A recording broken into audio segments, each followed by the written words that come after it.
মাঝরাতে ছোট্ট মেয়েটি একটি ভয়াবহ দৃশ্য দেখতে পায়। রাস্তায় থাকা ডাস্টবিনের থেকেও বড় একটি বিশাল হাত বেরিয়ে আসছে। হঠাৎ সেই হাতের মালিকের নজর মেয়েটির ওপর পড়ে। মেয়েটি তখন ভয়ে স্থির হয়ে যায়। অন্ধকারের মধ্যে মেয়েটি এক বিশাল কালো ছায়া দেখতে পায়, যা 10-12 মিটার লম্বা নয়, বিশাল বড় একটি দানবীয় দৈত্য। দৈত্যটি তখন বুঝে যায় যে তাকে দেখে ফেলা হয়েছে। দৈত্যটি গর্জে ওঠে এবং মেয়েটির দিকে দৌড়ে আসে। ভয়ে কাঁপতে থাকা মেয়েটি সঙ্গে সঙ্গে একটি বাসার মতো কাঠামোর পেছনে লুকিয়ে পড়ে, কিন্তু দৈত্যটি তার বিশাল হাত দিয়ে মেয়েটিকে টেনে বের করে এবং তুলে নিয়ে রাস্তায় দৌড়াতে শুরু করে। একটি ট্রাক সামনে থেকে এসে পড়ে। তখন দৈত্যটি নিজের শরীরকে দেয়ালের মতো শক্ত করে ট্রাকটিকে পাশ কাটিয়ে বেরিয়ে যায়। দৈত্যটি মেয়েটিকে নিয়ে শহর ছেড়ে বেরিয়ে যায়। সমুদ্র পেরিয়ে একটি উঁচু পাথুরে চূড়ার ওপর গিয়ে পৌঁছায়। তারপর মেঘ বজ্রপাতার ঝড়ের ভেতর দিয়ে এক বিশাল লাফ দেয়।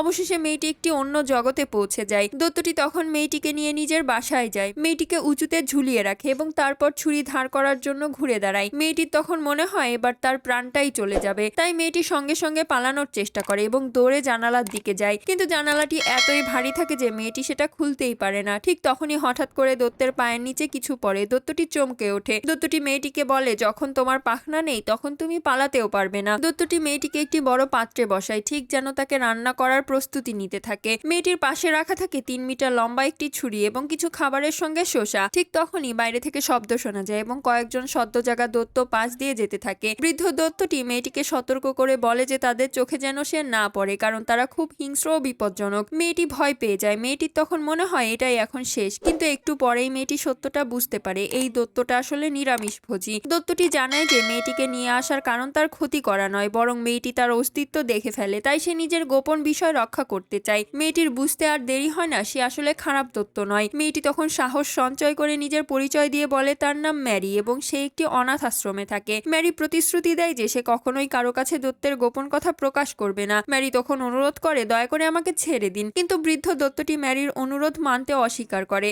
দৈত্যটি বলে, যদি বাইরে থাকা অন্য দৈত্যরা তোমাকে দেখে ফেলে তাহলে তোমার প্রাণ মারাত্মক বিপদে পড়বে। বৃদ্ধ দৈত্য ম্যারিকে কাঠের নৌকার ওপর নির্মিত একটি ছোট্ট বাসা দেয়, যেখানে ম্যারি রাতটা নিরাপদে থাকতে পারে। ম্যারি ঘুমিয়ে পড়লে বৃদ্ধ দৈত্য তখন গুহার বাইরে যায়। তখন ঝর্ণার ধারে থাকা একটি রহস্যময় যন্ত্র সক্রিয় হয় আর একটি কাঠের সেতু নেমে আসে, যা তাকে তার স্টুডিওতে নিয়ে যায়। স্টুডিওটি নানা রঙের কাপড়, স্প্রেড আর শিল্পকর্মে ভরা থাকে। কিছুক্ষণ পর ম্যারির ঘুম ভেঙে যায়। ম্যারি তখন দেখতে পায় বৃদ্ধ দৈত্যটি গভীর ঘুমে থাকে। ম্যারি তখন পালানোর সুযোগ দেখে। ম্যারি একটি লম্বা কাঠি ও নৌকার ভর দিয়ে ধীরে ধীরে জানালাটি খুলতে থাকে, যাতে রাতেই পালাতে পারে। কিন্তু ঠিক তখনই একটি বিশাল দৈত্য হঠাৎ ম্যারির সামনে এসে দাঁড়ায়। পরের ভিডিওটি দেখার জন্য প্লিজ সাবস্ক্রাইব।